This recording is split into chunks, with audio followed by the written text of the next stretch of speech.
দাইহাটের ভুতুড়ে বাড়ি, লালবাড়ি। তার সাথে নাকি এখানে উত্তম কুমার আর সুচিত্রার শুটিং স্পট। হে গাইস, আমি কোয়েল চলে এসেছি আবার একটা নিউ ভিডিও নিয়ে তোমাদের সাথে। আজকের দিনটা ছিল গোপীনাথ পুজোর দিন বিকেলবেলায়। ভিডিওটা আমি আজকে করে রেখেছিলাম, কিন্তু পোস্ট করছি কিছুদিন লেটে। কি করব বলো, লেট করে পোস্ট না করলে আমি এডিট করার টাইম পাই না, যে তাই একটু লেট করে পোস্ট হয়ে যায়। এর আগের ভিডিওগুলোতে আমি তোমাদের সারা দিন কি রাত্রেবেলায় কি করেছি সেই সব কিছু শেয়ার করেছি, তাই ভাবলাম আজকে আমার বাবার বাড়ির এখানে দাইহাটের ভুতুড়ে লালবাড়ি তোমাদের সাথে একটু শেয়ার করি।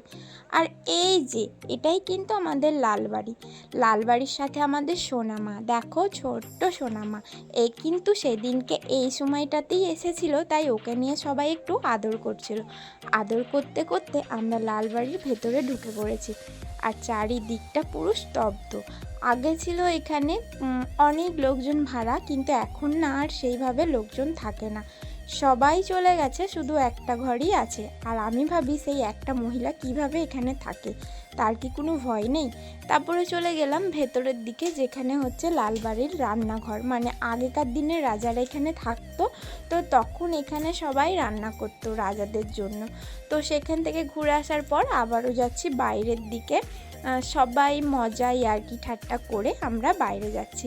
জানো তো এখানে না অনেক কিছু আছে। এখানে আগে শুটিং হতো, তোমরা হয়তো এখানে দেখেছো যারা উত্তম কুমার আর সুচিত্রার নিশিপদ্ম, ওই বইটার যে গানটা ছিল, যে মাছি গেঁথেছি বড়শিতে, যে জলের মধ্যে গানটা হয়েছিল, সেই শুটিংটা এখানেই হয়েছিল। তো আমরা তখন মানে জানতাম না, এখন বড় হয়ে জানতে পারি। আর এখানে না আমার ঠাকুমার বাড়ি। আমি তো প্রায় আগে আসতাম, ছোটোবেলায় খুব আসতাম, বড় হয়ে এখন আর আসা হয়নি। বিয়ের পর তো আর একদমই আসা হয় না। বিয়ের পর এটাই হচ্ছে প্রথমবার আমি এখানে এসেছি। আর লালবাড়ির পাশেই না রেল লাইন। তোমরা হয়তো যারা আমাদের এখানে থাকো বা যারা অনেক দূর থেকে দেখছো, তারা প্রত্যেককেই জানো, হয়তো ভিডিও সার্চ করবে, তোমরা প্রত্যেকে দেখতে পাবে লালবাড়ির পুরো ঘটনাটা। আর জানো তো শুধু এখানে কিন্তু মানুষজন থাকে তা না, এখানে কিন্তু রাতে ভূতের খুব উৎপাতও হয়।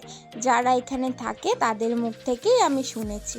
আর এই যে রেল লাইন, এই দিকে হচ্ছে আমাদের কাটোয়া আর উল্টো দিকে হচ্ছে আমাদের হাওড়া, মানে এই লাইনটা দিয়ে আমাদের হাওড়া কাটোয়ার লোকাল ট্রেন যায়। তার সাথে সাথে এই যে আমাদের লালবাড়ি। জায়গাটা কত সুন্দর তাই না বলো? কেউ যদি আসতে চাও একবার এসে ঘুরে যেতে পারো। আর তারপরে ট্রেন চলে এসেছিলো, ট্রেন আসার সাথে সাথে সবাই তো একটু টাটা করছিল, আমিও বসেছিলাম, আমিও একটু টাটা করছিলাম। যেহেতু ফ্যামিলির সবাই মিলে আছি, তো সবাই মিলে ঘুরতে যেতে খুবই ভালো লাগে আর খুবই মজা লাগে। তো তারপরে আবারও টাটা করছি। জানো তো এই ট্রেনের ভেতরে যারা যায় না তারা প্রত্যেককে টাটা করে, মানে কিছু কিছু মানুষ টাটা করে আর কিছু কিছু মানুষ হাসে আমাদের দেখে। তো কি করব, ওটা দেখার পর এখন সবাই মিলে মাঠের মধ্যে আমরা গল্প করছি। আর এখানে হচ্ছে আমার 3 পিসি আর মা, সবাই মিলে গল্প করছে। ওদেরকে মনে হচ্ছে ওরা খিচুড়ি খাবে, এমনভাবে বসেছে, দেখো ওই পিসি 3টে। তারপরে চলে গেলাম আমরা একটু গল্প করতে, সবাই মিলে আড্ডা ঠাট্টা। আর সঙ্গে সঙ্গে এখন একটু সন্ধে হয়ে আসছে, তো সন্ধ্যের কোলে কোলে আমরা এখন বাড়ি যাচ্ছি। কারণ অনেক বাচ্চা আছে যাদেরকে নিয়ে সন্ধেবেলা এখানে থাকা যাবে না, তাই আমরা বাড়ি চলে যাচ্ছি।